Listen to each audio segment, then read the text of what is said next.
DLSU Must Win Game. 8 things na dapat nilang gawin upang ma-force ang semis sa Game 2. Do or die.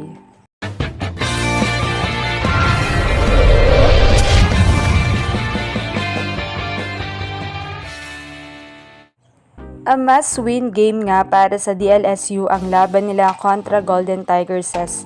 Do or die na nga ito, dahil once na matalo sila dito, ay goodbye finals na this season. Pero kung makakalusot sila ng panalo sa UST, magandang bakbakan ito for sure para sa Game 2. Pero even talo sila sa past game nila kontra UST, let us comment pa rin sa kanilang naging performance. Narito naman ang kanilang mga dapat pang gawin upang ma-force pa nila sa Game 2 ang semis. Number 1. Kanino's sure presence. For sure ay 100% na si Angel. Kitang-kita naman last game ang performance niya na parang hindi galing sa injury. For sure ay mas gagalingan pa niya this game, especially this is a must-win game. Number 2. Maximize MBs, especially Thea Gagate. Grabe, having Thea Gagate is a luxury. Kaya naman paganahin ito lalo kung may magandang receive.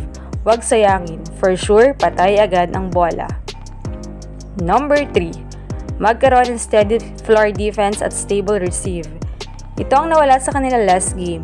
Walang receive, walang maayos na digs, kaya hindi makagawa ng magandang play ang setter. De Leon, gising. 4.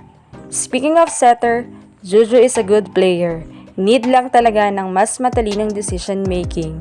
Malaking tulong siya sa offense from her service at sa defense from her blockings. Need talaga ng wise setting skills. Number 5. Continue to shine Laput. Grabe, Shyvana is deadly. Her back row attacks ay sobrang reliable at halos sure point. Iwas lang kay Det dahil once na makuha niya ang palo mo, puro na naman yun sa kanya. Number 6. Bantayang maigi si Poyos, Horado at Perdido. Matalino si Cassie sa setting, kaya kahit saan binabato at lahat sila gumagana. Kaya naman dapat silang pag-aralan ng Lasal upang mapigilan ang kanilang malalakas at mga variation attacks. Number 7. Aliyah Malaluan should step up sa scoring. Hindi pwedeng sa digs and receives ka lang. Kailangan ng puntos mo, kailangan ng opensa mo. Number 8. Make sure to win this game para buhay na buhay pa ang chance sa finals. Ilaban na to for the senior and for Coach Ramil. Samantala ay kaabang-abang naman talaga ang bakbakang ito ng DLSU at UST. Kaya naman huwag palalampasin at sabay-sabay tayong mapasigaw at kabahan sa game. Anong masasabi niyo rito?